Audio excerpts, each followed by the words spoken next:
लकड़ी से आग को उत्पन्न किया जाता है, उसी से आहुतियां दी जाती हैं।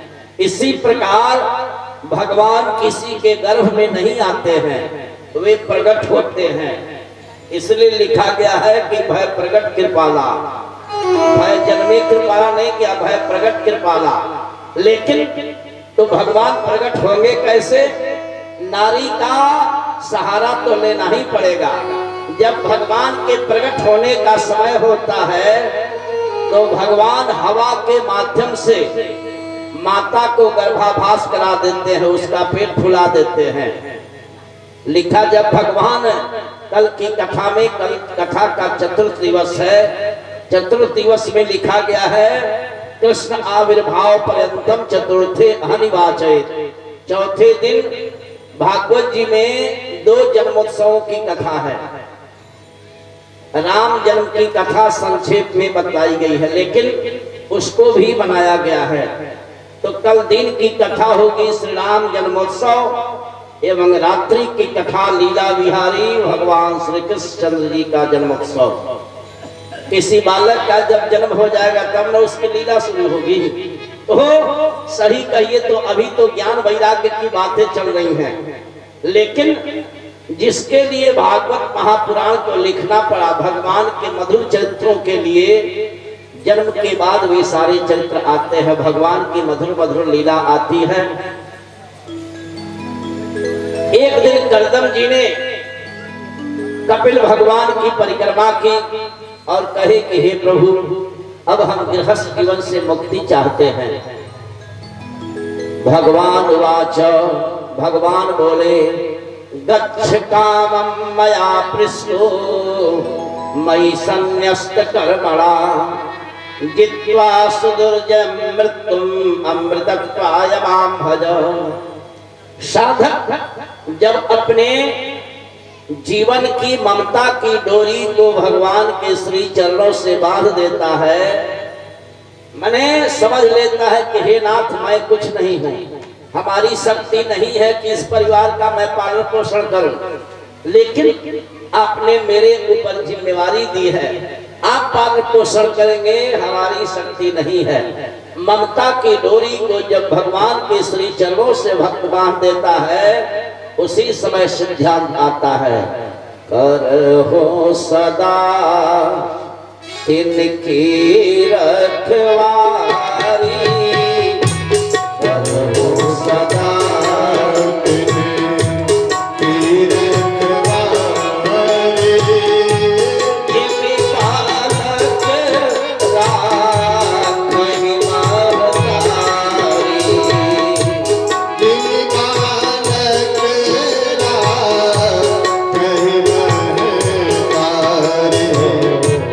कर हो सदा इनकी रखवारी, कर हो सदा इनकी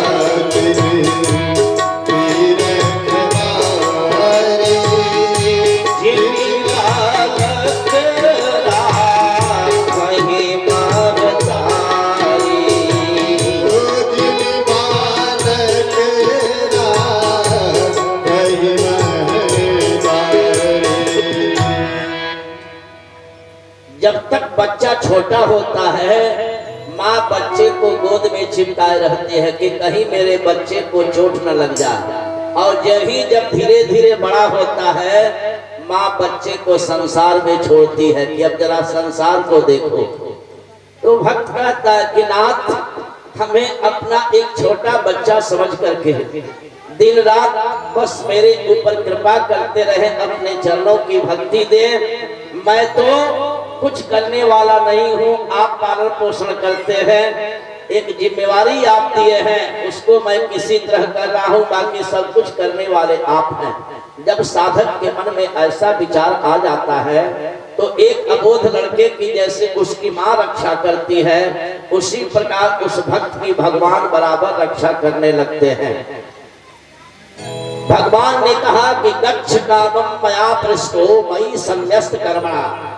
हे पिताजी, जब व्यक्ति अपने कर्मों को हमारे श्री चरणों में सौंप देता है तो मैं उसकी रखवाली करने लगता हूँ।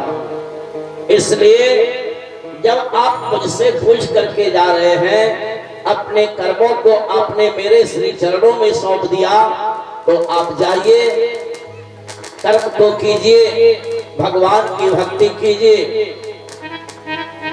करदम जी कपिल भगवान से आदेश लेकर के भगवान की भक्ति करने एकांत में चले गए जंगल में, और भगवान का नाम स्मरण करते हुए भगवान के धाम को प्राप्त हुए। बोले श्री करदम जी महाराज की। जब पतिदेव का शरीर शांत हो गया, भगवान कपिल बिंदु सरोवर के किनारे वास कर रहे हैं। एक दिन देवहूति मैया करदम ने एक दिन देवहूति मैया कपिल भगवान के पास गई। जा करके देवहूति मैया ने कपिल भगवान को प्रणाम किया। भगवान कपिल कहते हैं कि माँ ये क्या कर रही हो? पुत्र माँ को प्रणाम करेगा कि माता ही पुत्र को प्रणाम करेगी? देवहूति मैया ने कहा कि आपको पुत्र समझ करके मैं नहीं प्रणाम कर रही, मैं जानती हूँ कि आप क्या हैं, भगवान क्या है भक्तों के लिए। देवहूति मैया भागवत जी में कहती हैं, तम त्वागता हम शरणं शरणं स्वभेत्य संसार तरोकुठारम। भगवान भक्तों के लिए कुल्हाड़ी का कार्य करते हैं।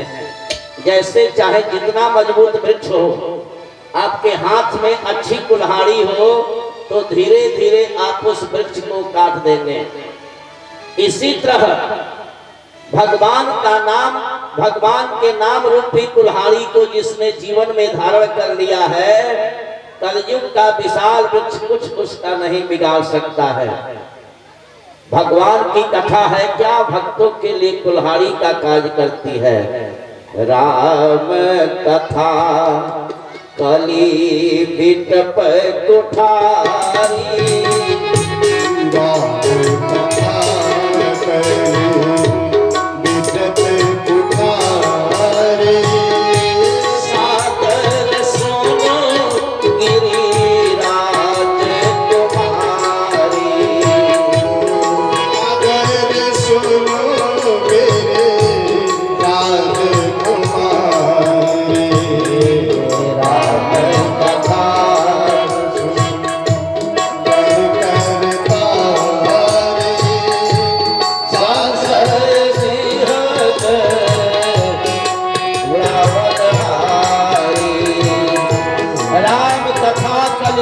कुठारी सादर सुनो गिरिराज कुमारी।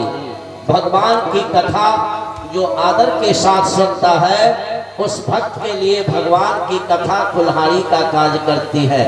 जितना भी कलयुग अपना जोड़ लगा ले, उस व्यक्ति का कोई कुछ नहीं बिगड़ सकता है। भगवान बिगड़ता कब है?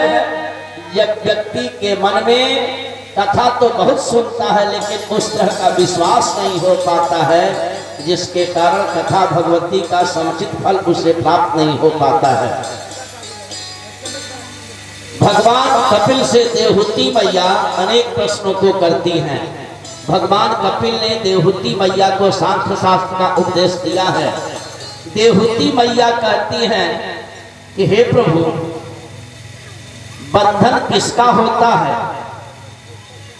भगवान कपिल ने कहा कि माँ, यह मन जो है, मन ही नरक और मुक्ति का रास्ता तैयार करता है। यह व्यक्ति का मन यही मुक्ति और नरक दोनों का रास्ता तैयार करता है।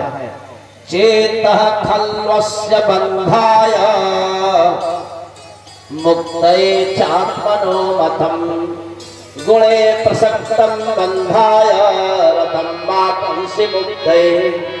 यह मन यदि संसार में फंस गया तो यही मन नरक का रास्ता तैयार करता है, और यही मन अगर भगवान के श्री चरणों में लग गया तो यही मन आपके मुक्ति का रास्ता तैयार करता है। मन में दोनों गुण है, मुक्ति का भी रास्ता तैयार करता है और नरक का भी रास्ता तैयार करता है। अब विचार आपको करना है कि आपको किस चीज की आवश्यकता है। देवहूति मैया आगे प्रश्न करती हैं कि हे प्रभु, मन को अनासक्त करने का, मन संसार में नहीं फंसे, इसका सबसे आसान उपाय क्या है? बड़ा मार्मिक प्रसंग है भागवत जी का कर्दम और देवहूति का संवाद। इसके तो सारे प्रसंग मार्मिक हैं। देवहूति मैया पूछती हैं कि मन संसार में नहीं फंसे, इसके लिए सबसे आसान उपाय क्या है? भगवान कपिल ने कहा कि मां, इसके लिए मन को अनासक्त करने का एक ही उपाय है कि हम बार बार सत्संग को करें, हम बार बार भगवान की कथा को सुने, क्योंकि सिद्धांत है बिनु सत्संग विवेक न होई, बिनु सत्संग विवेक न होई, राम कृपा बिनु सुलभ न सोई, बिनु सत्संग विवेक न होई, राम कृपा बिनु सुलभ न सोई, राम कृपा बिनु सुलभ न सोई, बिनु सत्संग विवेक न होई, राम कृपा बिनु सुलभ न सोई। मथुरा लाल जी ये तो केवल एक निमित्त है। भगवान ने इस समय में इनको एक निमित्त चुना और इनके बहाने पूरे क्षेत्र का कल्याण हो रहा है। जहां तक आवाज जा रही है, भागवत जी के श्लोकों में वह शक्ति है कि एक श्लोक की एक अक्षर, अगर एक पंक्ति का एक अक्षर भी कान में पड़ गया, जीवन के सारे पाप तुरंत दूर हो जाते हैं। लगभग जितने भी ग्रंथ हैं पुराण, ये सभी संस्कृत में लिखे गए हैं। इसलिए जिसको संस्कृत की अच्छी जानकारी नहीं है वह भगवान की कथा बोल ही नहीं सकता है। संस्कृत को देवभाषा कहते हैं, देवताओं की ये भाषा है। एक समय था, बताया गया है, इस भारतवर्ष के पक्षी भी संस्कृत में बात करते थे। अब हम बच्चे को संस्कृत पढ़ना चाहते ही नहीं है। याद रखना माताओं, अगर परिवार का संस्कार सही रखना है तो बच्चे को कुछ न कुछ संस्कृत की शिक्षा आवश्यक है, क्योंकि संस्कृत में ही ऋषि मुनियों ने जो हमको संपत्ति दी है वे संस्कृत में ही लिखे गए हैं। बार बार जब व्यक्ति सत्संग को करता है तो मन अपने आप भगवान के श्री चरणों में लगने लगता है। भगवान कपिल जब सांख्य शास्त्र का उपदेश देवहूति मैया को कर रहे थे, भगवान कपिल कहते हैं कि हे मां, सांख्य शास्त्र का एक मुख्य उपदेश है। भगवान कहते हैं मां, विश्व सर्व अन्याश्च मामेवं विश्वतो मुखम। हे मां, जब व्यक्ति संसार को संसार में रह करके कण कण में जब हमारा स्वरूप देखने लगता है, भजन अनन्या भक्त्या, और अनन्य भक्ति से जब मेरा भजन करने लगता है, अनन्य भक्ति का मतलब माने भगवान के सिवा मेरा कोई नहीं है। दीनता और अनन्यता, भगवान की भक्ति के लिए दो वस्तु आवश्यक है। चाहे अरबों की संपत्ति आपके पास हो, लेकिन मन में भावना होनी चाहिए कि हे नाथ, इसमें हमारा कुछ नहीं है, ये सब आप कुछ दिया हुआ है, आपके श्री चरणों में समर्पित है। और अनंतता का मतलब व्यक्ति कण कण में भगवान का स्वरूप देखने लगता है। इसका एक चौपाई में गोस्वामी जी ने उत्तर दिया सांख्य शास्त्र का, सिया राम मैं सब जग जानी, सिया राम मैं सब जग जानी, करहु प्रणाम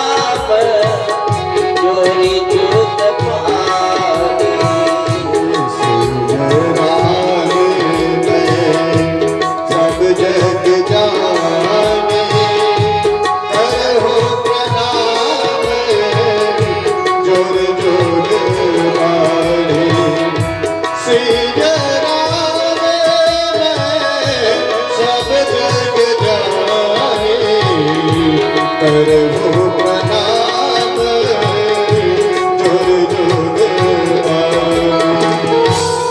भगवान कपिल कहते हैं कि मां, इस संसार में कोई धनी नहीं है। दीन कहे धनवान सुखी, धनवान कहे सुख राजा को भारी, राजा कहे महाराजा सुखी, महाराजा कहे सुख इंद्र को भारी, इंद्र कहे चतुरानन को सुख, चतुरानन कहे सुख विष्णु को भारी। लेकिन तुलसीदास जी क्या लिख रहे हैं? तुलसीदास विचारी कहे, हरि भजन बिना सब जीव दुखारी। अरबों की संपत्ति हो जाए, भगवान के भजन में आपका मन नहीं लगे तो समझो ये संपत्ति आपके लिए, यही संपत्ति नरक का रास्ता तैयार करेगी। और अगर भगवान की भक्ति में मन लग जाए तो आपकी थोड़ी सी संपत्ति ही आपको स्वर्ग लोक दिला देगी। इसलिए संसार में जिस व्यक्ति का मन भगवान के श्री चरणों में लगता है, भगवान की कथा में लगता है, दान आदि में लगता है, संसार का सबसे बड़ा धनी व्यक्ति वही है। आगे चौथे स्कंद में जब कथा हो रही थी, मैत्रेय जी कहते हैं मनोस्तु सतरूपायाम तिस्रः कन्यास जग्गिरे, आकृति देवहूति च प्रसूति इति विस्तृता। मनु जी महाराज की 3 कन्याएं हुई, आकृति, देवहूति और प्रसूति। तो आकृति का विवाह प्रजापति ऋषि के साथ हुआ। जब प्रजापति ऋषि के साथ आकृति का विवाह हुआ, उस विवाह में मनु जी महाराज ने एक शर्त रख दिया। मनु जी महाराज कहे कि मैं अपनी लड़की का विवाह आपसे कर रहा हूं, लेकिन मेरा एक शर्त है। क्या शर्त था मनु जी का? मनु जी ने कहा मेरी लड़की के शरीर से जो पहला संतान होगा उस पर मेरा अधिकार होगा। प्रजापति ऋषि जी ने कहा कि ठीक है। तो आकृति के जी के गर्भ से पहले संतान के रूप में यज्ञ भगवान प्रकट हुए। बोलिए यज्ञ भगवान की जय। और आकृति के गर्भ से दूसरे संतान के रूप में एक लड़की जन्म ली जिनका नाम है दक्षिणा। बोलिए दक्षिणा महारानी की जय। ये दोनों लक्ष्मी और नारायण के अंश थे। लिखा गया है हतो यज्ञस्य दक्षिणा, बिना समुचित दक्षिणा दिए, जैसे आप इतना बड़ा यज्ञ कर रहे हैं, अगर आए हुए विद्वान थोड़ा भी अप्रसन्न होकर के चले गए तो समझिए आपका सब क्रिया कराया निरर्थक हो गया। चाहे हाथ जोड़ने से ही सही, लेकिन जो सम्मानित व्यक्ति आए हुए हैं उनको आदर के साथ विदा करना चाहिए। यज्ञ की पत्नी है दक्षिणा। जिस यज्ञ में समुचित दक्षिणा नहीं दी जाती है वह यज्ञ रिएक्शन का रूप ले लेता है। पत्नी का स्वागत हो और पति का अनादर हो, बताइए पत्नी को बर्दाश्त होगा? अथवा पति का स्वागत हो और पत्नी का अपमान हो। इसलिए ये दोनों लक्ष्मी नारायण के अंश हैं। आगे जब ये बड़े हुए इन दोनों का विवाह हो गया। बोलिए लक्ष्मी नारायण भगवान की जय।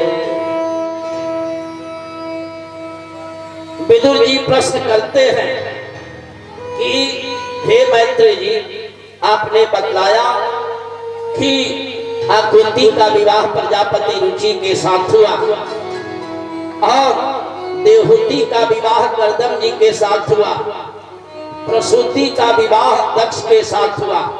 यहाँ विदुर जी मैत्रेय जी से एक प्रश्न कर रहे हैं। भवे शीलवतां सृष्टे दक्षो दुर्हृति वत्सलः विद्वेषम् अकरोत् कस्मात् अनादृत् आत्मजां सतीं।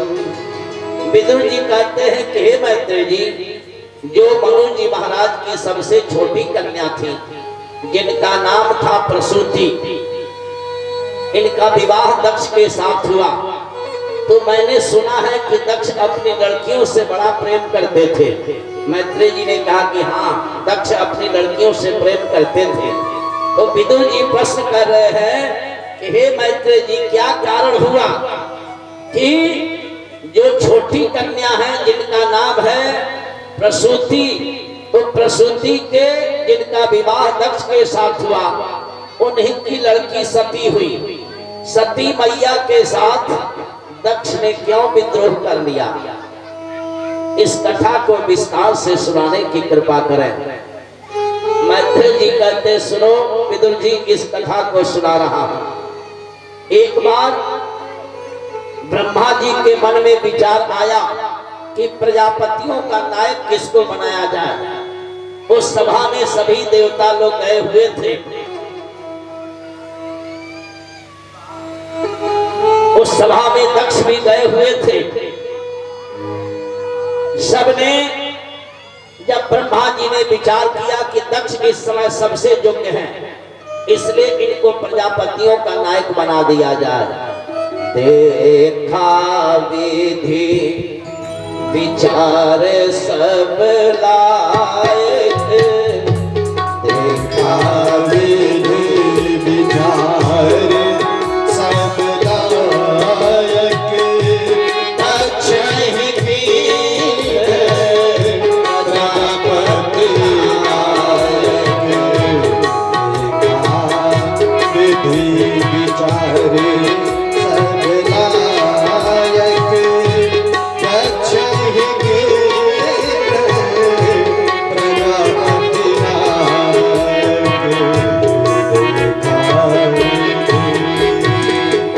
जब प्रजापतियों का नायक दक्ष को बनाया गया, सारे देवता लोग उठ करके सम्मान किए। अब इतने लोग सम्मान किए, दक्ष ये नहीं देख रहा है। दक्ष देख रहा है कि कोई ऐसा तो व्यक्ति नहीं है जो मेरा अपमान करके बैठा हुआ हो। तब तक दक्ष की दृष्टि अपने दामाद शंकर जी पर पड़ गई। शंकर जी बैठे हुए थे। दक्ष के मन में क्रोध आ गया। क्यों शंकर जी बैठे हुए थे? ससुर दामाद का संबंध था, इनको भी उठकर स्वागत करना चाहिए। लेकिन शंकर जी के साथ एक समस्या थी। क्या? जिस समय देवता लोग उठकर दक्ष का सम्मान किए, शंकर जी को तो 1 मिनट समय मिलता है तो भगवान विष्णु का नाम जपने लगते हैं। उस समय भगवान विष्णु के नाम की माला जप रहे थे। नियम है कि अगर पूजा के आसन पर आप बैठे हो, जितना भी बड़ा व्यक्ति आ जाए उठ करके खड़ा नहीं होना चाहिए, उसमें भगवान का अपमान होता है। और जो श्रृंगार करता है उसको भी इसका दंड मिलता है। यही समस्या थी शंकर जी के साथ, लेकिन दक्ष इस बात को समझ नहीं आ पाया। दक्ष देखा, चारों तरफ दृष्टि दौड़ाई, केवल शंकर जी बैठे हुए थे। दक्ष ने कहा, भांग धतूरा खाने वाला, भूत प्रेतों के साथ रहने वाला, श्मशान घाट में भ्रमण करने वाला, तुम क्या जानो कि सभा का सम्मान क्या होता है? मेरा ही दामाद होकर मेरा अपमान कर रहे हो, बैठे हुए हो। दक्ष बहुत सारी बातें बोलने लगा।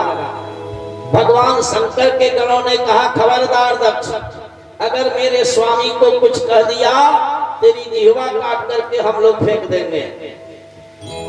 भगवान शंकर ने कहा कि अरे गणों, मैं इनका दामाद हुए, हमारे ससुर जी हैं, हम लोग की बात हो रही है, तुम लोग क्यों हो नाराज हो रहे हो? भगवान शंकर के गणों ने कहा कि नहीं स्वामी, हम लोग के रहते आपका इतना बड़ा अपमान हम लोग बर्दाश्त नहीं कर सकते हैं। दक्ष ने क्रोध में कह दिया कि आज से मैं यह श्राप दे रहा हूं कि आपको किसी पूजा में स्थान नहीं दिया जाएगा। शंकर जी को ये श्राप दे दिया दक्ष। ससुर जी दामाद को श्राप दे दिए। भगवान शंकर के गणों ने कहा कि रे दुष्ट यक्ष, जिस मुख से इतनी बड़ी निंदा मेरे स्वामी की कर रहे हो, जाओ हम श्राप देते हैं कि जल्द ही तेरा सर बकरे का हो जाए। केवल बकरे के समान चिल्ला रहे हो, जाओ हम श्राप देते हैं तेरा सर बकरे का हो जाए। दोनों तरफ से श्राप हो गया। और दक्ष ने मन में किया क्या, एक संकल्प ले लिया कि एक मैं महायज्ञ का आयोजन कराऊंगा, उस यज्ञ में सभी देवताओं को मैं निमंत्रण दूंगा, लेकिन अपने इस दामाद को मैं निमंत्रण नहीं दूंगा। यज्ञ करना अच्छी बात है, लेकिन यज्ञ कभी कभी रिएक्शन भी करता है। अगर तामसी वृत्ति से यज्ञ किया गया तो वह यज्ञ रिएक्शन का रूप ले लेता है। दक्ष ने यज्ञ तो किया, लेकिन क्यों यज्ञ करने जा रहा है? शंकर जी से अपमान का बदला लेने के लिए। यज्ञ का उद्देश्य ही गलत है। और हरिद्वार के क्षेत्र में जाकर के दक्ष ने विशाल महायज्ञ का आयोजन कराया। सारे देवताओं को निमंत्रण गया है। देवता लोग विमानों पर जा रहे थे, तब तक सती जी ने देख लिया। सती जी कहते हैं, स्वामी ये देवता लोग कहाँ जा रहे हैं? भगवान शंकर तो सब कुछ जानते हैं। भगवान शंकर ने कहा कि देवी इससे क्या तुमको मतलब है, देवता लोग हैं कहीं जाते होंगे। सती जी ने कहा क्यों? आप तो कहते कि मैं तुमसे कोई बात छिपाता नहीं हूँ। सती जी को और शंका हो गई कि आखिर लोग जा कहा रहे हैं कि हमारे स्वामी हमसे नहीं बता रहे हैं। बार बार जब जिद की, भगवान शंकर ने कहा कि सुनो सती, मैं बता रहा हूं कि कहां जा रहे हैं। जब तुम बार बार जिद कर रही हो, ये देवता लोग तुम्हारे पिता के यज्ञ में जा रहे हैं। सती जी ने कहा कि आप कब से झूठ बोलना सीख गए? शंकर जी ने कहा झूठ नहीं बोलता हूं, सत्य बोल रहा हूं। सती जी कहते बताइए, पिता के यहाँ यज्ञ हो और लड़की को बुलाया नहीं जाए, संभव है? हर पिता लड़की को निमंत्रण देता है आने के लिए। भगवान शंकर ने कहा कि मैं कहता हूँ तेरे पिताजी तुमको नहीं बुलाए हैं, थोड़ी प्रतीक्षा करो, कभी कभी रजिस्ट्री भी मार खा जाती है, इसलिए प्रतीक्षा करो, निमंत्रण आता होगा। लेकिन सती जी को तो पिता के यज्ञ में जाने का नशा चढ़ा हुआ था। सती जी कहती है कि आप दामाद हैं, आप क्या जाने कि पिता और पुत्री का क्या संबंध होता है। लेकिन सावधान भी है सती जी कि अगर कहीं इधर उधर बात हुआ तो फिर 87,000 वर्ष के लिए मेरे स्वामी आंख को बंद कर लेंगे।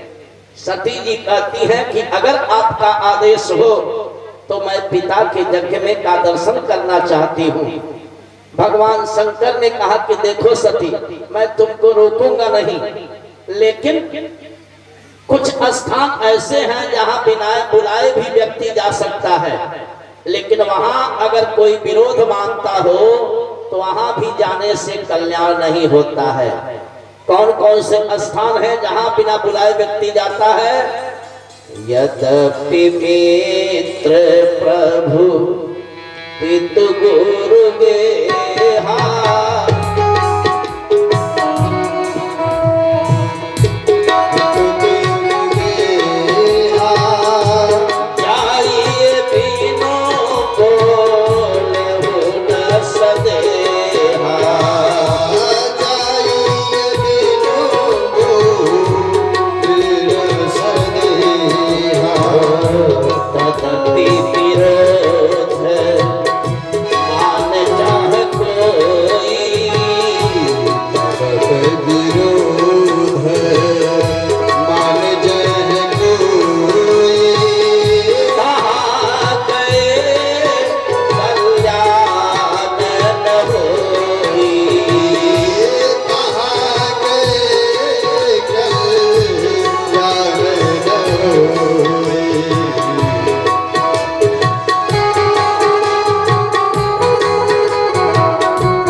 बिना बुलाए भी जा सकता है। भगवान के दरबार में निमंत्रण की प्रतीक्षा नहीं करनी चाहिए। सबसे बड़ा फल उसको प्राप्त होता है जो बिना निमंत्रण के आकर के भगवान की कथा सुने। भाई इतना बड़ा क्षेत्र है, हो सकता है किसी के यहाँ जजमान जी का निमंत्रण नहीं गया हो, तो क्या जब निमंत्रण आएगा तब हम कथा सुनेंगे? अब तो लोग समझते हैं कि अच्छा चला जाएगा अंतिम दिन और भंडारा का प्रसाद दिया जाएगा, व्यास गति से प्रसाद लिया जाएगा, कुछ अर्पण कर दिया जाएगा। क्या इसीलिए जजमान आपको निमंत्रण देता है? निमंत्रण दिया जाता है कि प्रेम से आप आकर के नित्य हमारे दरवाजे पर कथा सुने और हमारा जो आतिथ्य है उसको आप स्वीकार करें, इसलिए जजमान के द्वारा निमंत्रण दिया जाता है। यद्यपि मित्र प्रभु पितु, लड़की अपने पिता के यहाँ बिना बुलाए भी जा सकती है, गुरु के यहाँ, शिष्य गुरुदेव के यहाँ बिना बुलाए भी जा सकता है, लेकिन शंकर जी ने कहा सावधान सती, इन स्थानों पर भी जाने से यदि कोई तकलीफ मानता हो वहां नहीं जाना चाहिए, वहां जाने से कल्याण नहीं होता है। सारी बातें शंकर जी ने घुमाकर बता दी, लेकिन सती जी को बात समझ में नहीं आई। क्यों? इसका उत्तर गोस्वामी जी रामचरितमानस में देते हैं, तुलसी जस भवितव्यता तैसो मिलहि सहाय, आपन जाई ताहि पही ताहि तहा ले जाए। जब घटना होने को होती है, अपने आप घटना का समय आपको घटना स्थल पर पहुंचा देगा। आप नहीं भी चाहेंगे फिर भी समय आपको वहां पहुंचा देगा। आज सती जी के साथ एक घटना होने वाली है। सती जी आदेश लेकर के चली, भगवान शंकर ने गणों को कुछ दे दिया कि जाओ सती को देखना। जब आगे चली तब तक कुछ गणों ने और देखा, हे मैया कहाँ जा रही हो? सती जी ने कहा कि मैं पिता के यज्ञ में जा रही हूँ। गणों ने कहा मैया जहाँ तुम जाओगे वहां हम लोग भी चलेंगे। सती जी ने कहा कि आओ मेरे पीछे पीछे आ जाओ। सती जी सोचती हैं कि अब देखें मेरे स्वामी क्या करते हैं। बाकी भगवान शंकर तो चाहते थे कि झटझट से फुर्सत पावे। भगवान शंकर कहे कि अच्छा हुआ एकांत भजन करने का मौका मिल गया। कभी भी भगवान शंकर जब जब विवाह किए हैं तो भगवान विष्णु के कहने से विवाह किए हैं। बाकी भगवान शंकर विवाह के चक्कर में नहीं फंसना चाहते थे। गण लोग चल दिए। जब सती जी अपने पिता के यहाँ आई तो सती जी की बहनें व्यंग करने लगी, ये देखो बिना बुलाए मेहमान आ गई।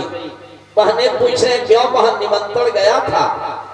चाहती सती जी तो वहां से भी लौट सकती थी, लेकिन घटना आज होने को है। सब बहन हंसी उड़ा रही है कि देखो देखो बिना बुलाए मेहमान यज्ञ में आ गई। माता के पास जब गई तो माता का हृदय बड़ा विशाल होता है। माँ ने अपनी पुत्री को गोद से चिपका लिया। सादर भली मिली एक माता, सादर भली मिली एक माता, भगनी मिली बहुत मुस्काता, भगनी मिली बहुत मुस्काता, सादर भली मिली एक माता, भगनी मिली बहुत मुस्काता। सती जी माँ के गोद से चिपक गई। सती जी कहते माँ सुनी हूँ कि पिताजी यज्ञ कर रहे हैं, मैं उस यज्ञशाला का दर्शन करना चाहती हूँ।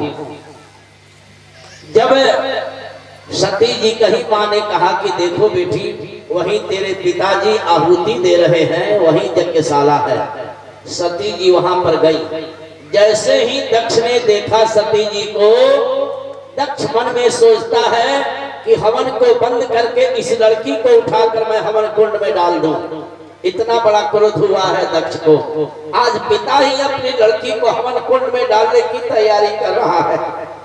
सती जी ने चारों तरफ देखा यज्ञशाला में, तीन देवता उस यज्ञ में नहीं गए थे। ब्रह्मा जी, विष्णु जी और शंकर जी को निमंत्रण ही नहीं दिया गया था। तीन देवता उस यज्ञ में नहीं गए हुए थे। सती जी चारों तरफ देखती हैं, सब देवताओं का भाग दिया गया है, लेकिन शंकर जी का भाग नहीं दिया गया था। सती जी सोचती हैं कि अब इस शरीर को रखने में धिक्कार है, जहां मेरे स्वामी का इतना बड़ा अपमान हुआ है और मैंने आंखों से देखा है। अब इस शरीर को जितना हो सके मैं जल्द इस शरीर का त्याग करना चाहती हूँ। लिखा गया है, संत शंभु श्रीपति अपवादा,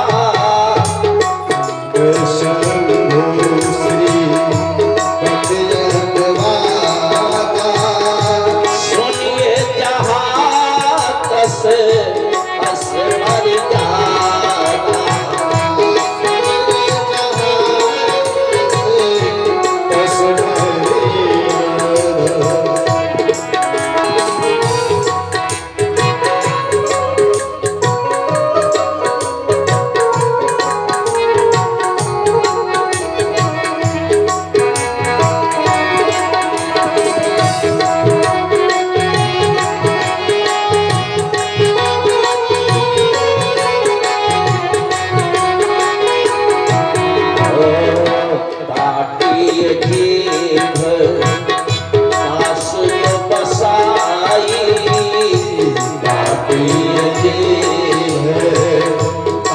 जो बसाए श्रवण मोती तत् चलिए पराई, श्रवण मूलक चलिए पराई।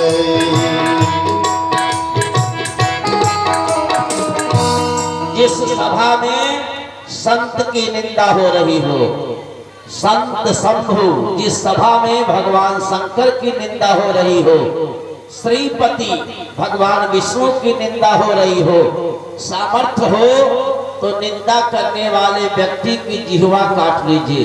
यहाँ जिह्वा काटने का मतलब है माने ऐसा तक दीजिए कि उसकी जिह्वा बंद हो जाए। श्रवण मोदी नत चलिए पराई, और नहीं तो कान बंद करके वहां से उठ करके चल देना चाहिए, क्योंकि सुनने में भी दोष लगता है। सती जी ने कहा, अपने स्वामी का अपमान मैंने अपने सामने देखा है, इसलिए मैं अपने शरीर का त्याग करूंगी। सती जी आसन को लगाई और शरीर को छोड़ने के पहले भगवान विष्णु का ध्यान सती जी करती हैं। सती मरत हरि जन बरवादा, सती मरत हरि शन बरवादा, जन्म जन्म शिव पद अनुरागा, जन्म जन्म शिव पद अनुरागा। सती मरत हरि सन बरवादा, सती मरत हरि शन बरवादा, जन्म जन्म शिव पद अनुरागा। जन्म जन्म शिव पद अनुरागा। मानस का एक गुण प्रश्न बनता है, सती जी चाहती हैं कि मैं किसी अवतार में जाऊं, मेरे स्वामी के रूप में देवाधिदेव महादेव जी हमको प्राप्त हो। तो लिखना चाहिए था कि सती मरत शिव सन बर मांगा, लेकिन गोस्वामी जी लिख रहे हैं कि सती मरत हरि है, उसका नाम है हरि। आज सती जी के जीवन में कई दुख लगे हुए हैं। शंकर जी के आदेश को ठुकराई, पिता के यज्ञ में आई, पिता के यज्ञ में आकर के अपने स्वामी के अपमान को देखी तो सती जी सोचती हैं कि जो दुखों को दूर करने वाला है सबसे पहले मैं उसका ध्यान करूं। इसलिए सती मरत हरि सन बरवादा, सती मरत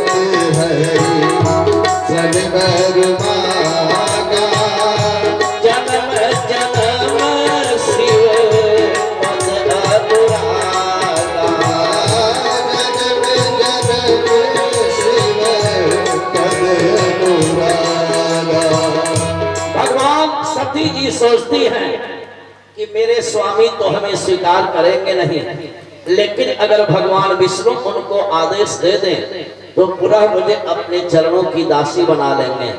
इसलिए मैं स्वामी की वंदना क्यों करूं, सबसे पहले उनके स्वामी की मैं वंदना करूं कि प्रसन्न होकर के आदेश दे दे, ताकि फिर भगवान मेरे स्वामी हमको स्वीकार कर लें।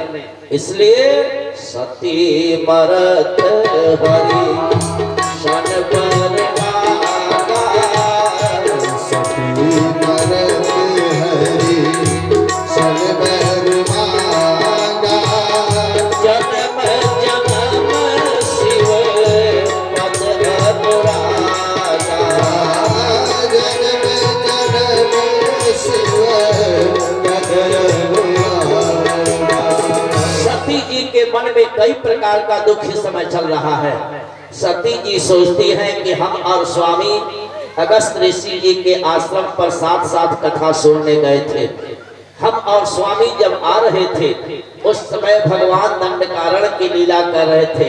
हमारे स्वामी ने उनको प्रणाम किया, लेकिन मैंने प्रणाम नहीं किया, एक गलती। दूसरी गलती, मेरे स्वामी हमको समझाए फिर भी मुझे विश्वास नहीं हुआ। तीसरी गलती कि मैं परीक्षा लेने उनकी गई तो सीता जी का भेष मैंने धारण कर लिया और बनावटी भेष धारण करके मैंने प्रभु की परीक्षा ली। चौथी गलती, जब सती जी परीक्षा लेकर के आई, भगवान शंकर ने कहा कि क्यों सती परीक्षा ले ली, फिर सती जी झूठ बोल गई। सती जी कहते मैं परीक्षा लेने नहीं गई थी। भगवान शंकर ने कहा कि तब क्या करने गई थी, तो सती जी कहते कि पहले आपने प्रणाम कर लिया और अंतर ये है कि मैं कुछ देरी से प्रणाम करने गई, केवल मैंने प्रणाम किया। भगवान शंकर कहते कि अच्छा। शंकर जी ने ध्यान लगाया, सारी बातें मालूम हो गई। इधर सती जी ने कहा था कि हे स्वामी, कछु न परीक्षा लीन है गोसाई, कछु न परीक्षा लीन गोसाई, इन्ह प्रणाम तुम्हारी हिलाई। कीन्ह प्रणाम तुम्हारी हिलाई। इधर जब शंकर जी ने ध्यान लगाया, सारी बातें मालूम हो गई। शंकर जी ने कहा कि हो, अब तो मेरी माता हो गई। हमारे आराध्य देव जो मेरे आराध्य देव की शक्ति है, उनका रूप इन्होंने धारण किया।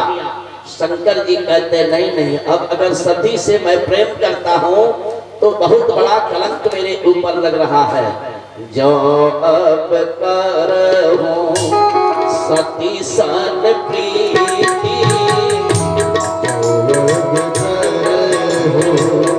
सती सन प्रीति, मिटहि भगति पथ होहि अनीति। विजय भगति पथ होहि अनीति। देखिए, सती जी ने जब गहराई से आप कथा को सुनिएगा तो सती जी ने जानबूझ करके इस कार्य को किया था। क्यों? माता का हृदय बड़ा विशाल होता है। माँ चाहती है कि किसी तरह मेरा पुत्र सुखी हो जाए। इसीलिए शंकर जी कहते हैं परम पुनीत न जाई तजी। यद्यपि मेरी सती परम पवित्र है, इसका त्याग करना नहीं बन रहा है। तो यहीं पर स्पष्ट हो रहा है कि सती जी ने केवल अपने संसार के पुत्रों के कल्याण के लिए यह कार्य किया है। मगर सती जी को कहीं भगवान के चरित्र पर संदेह हो सकता है। परम पुनीत न जाई तजी, के प्रेम बड़ पाप प्रगट न करे हो महेश कछु, हृदय अधिक संताप। गए भगवान शंकर कैलाश पर सती जी के साथ। देखे, पति और पत्नी के बीच में कोई भी बात छिपी हुई नहीं होनी चाहिए। अगर कोई बात छिपी हुई है तो वहीं एक दिन धोखा होता है। आज शंकर जी से छिपा करके सती जी ने कार्य किया, जिसका कारण हुआ कि सती जी को अपना शरीर त्यागना पड़ा। तो जल कहीं उपलब्ध हो जाता है। जल सोचा कि मैं इतना आसान हूं कि हमें कोई लेकर के पी लेता है। दूध ने कहा कि आओ मेरे साथ मित्रता कर लो, जिस रेट में मैं बिकूंगा उसी रेट में मैं तुमको बिकवा दूंगा। तो जल और दूध की मित्रता हो गई और इतनी गहरी मित्रता हो गई, दूध ने कहा कि चाहे तुम 3 हिस्सा रहोगे मैं 1 हिस्सा रहूंगा, लेकिन फिर भी उसी रेट में मैं तुमको बिकवा दूंगा। अब दूध में 3 हिस्सा जल है और 1 हिस्सा दूध है, लेकिन धन है दूध और जल की मित्रता कि दूध अपने रेट में जल को बिकवा दिया। गोस्वामी जी मानस में लिखते हैं कि अगर गंगा जी में कोई शराब का बोतल लिया हो, उसमें 1 बूंद गंगा जल डाल दिया जाए तो क्या कोई संत उसे ग्रहण करेगा? नहीं करेगा। और वही शराब गंगा जी में डाल दिया जाए तो संत उसको गंगा जल ही समझ करके पान कर जाएंगे। ये गंगा जी की विशेषता है। सती जी जब कैलाश पर्वत पर गई, 87,000 वर्ष की समाधि लग गई। बीते संपत सहस 87, बीते संपत सहस 87, पति समाधि शंभु अविनाशी।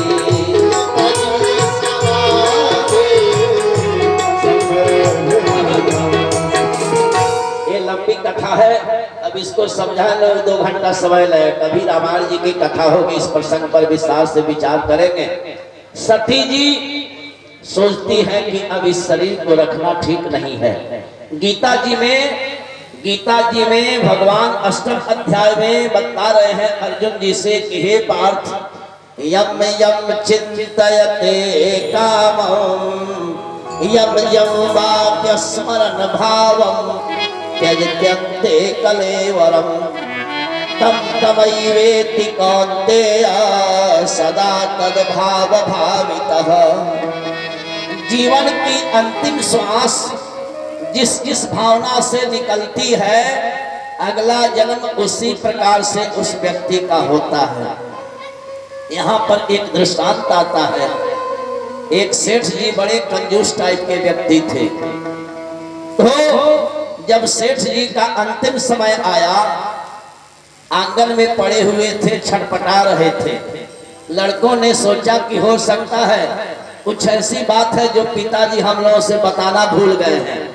डॉक्टर को बुलाया गया, इंजेक्शन आदि के प्रयोग किए गए। पिताजी होश में आए तो पिताजी जानते हैं क्यों छटपटा रहे थे। आंगन में एक झाड़ू पड़ा हुआ था और उस झाड़ू को कुत्ता चबा रहा था। सेठ जी ने कहा कि अरे मूर्ख लड़कों, मैं समझ गया कि मेरे शरीर के नहीं रहने के बाद तुम लोग इस संपत्ति को बर्बाद कर दोगे। लड़कों ने कहा क्यों, तो डॉक्टर साहब को बुलाना ही गलत हो गया। लड़के कहे क्यों पिताजी? तो सेठ जी कहे कि झाड़ू कुत्ता चबा रहा है, जब कुत्ते को नहीं भगा सकते हो तो बताओ कि हमारे संपत्ति की रक्षा क्यों कैसे कर पाओगे? जाने का समय हो चुका है और अभी भी माया संपत्ति में फंसी हुई है। कहने का भाव, हे माताओं बहनों, भगवान से प्रार्थना करना कि प्रभु बस इतनी कृपा कर देना, जीवन की अंतिम श्वास जब निकले आपके नाम के साथ मैं शरीर को त्यागूं, बस यही कृपा कर देना। धोखे में भी अंतिम समय अगर नाम निकल गया उसी समय आपका कल्याण हो जाएगा। तो सती जी अब शरीर को त्यागने जा रही है, अंतिम समय है, इसलिए सोची कि अब अगले